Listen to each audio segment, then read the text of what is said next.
আমি চলে আসলাম যে জানাল ইরাবি দরিদ্র একটা শহর।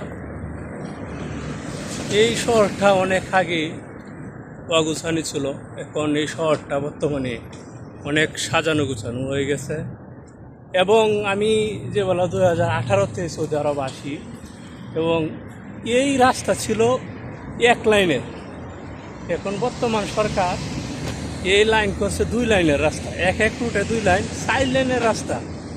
এবং এই রাস্তা যখন আমি পার হইতাম এক সময় কোনো গাড়ি ছিল না, আর এখন বর্তমানে এই রাস্তাতে যদি আমি পার হই সকাল 10টা, এবং প্রায় 20 মিনিটের মতো রাস্তা অপেক্ষা করতে হয়। তাও অনেক ডর, অনেক ভয় লাগে। কেন যে রাস্তা পার হইলে যদি পুলিশে দেখে তাহলে 75 রিয়াল জরিমানা হয়ে যায়। এজন্য একটা আতঙ্কের মতন থাকতে হয় আমাদের এই রাস্তা পারানোর সময়। যাই হোক, সবাই ভালো থাকবেন। এই হলো ইরাবি শহরের অবস্থা, আপনাদের কাছে তুলে ধরলাম।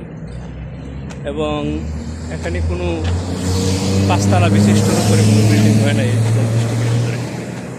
সবাইকে অসংখ্য ধন্যবাদ। ভালো থাকবেন, সুস্থ থাকবেন।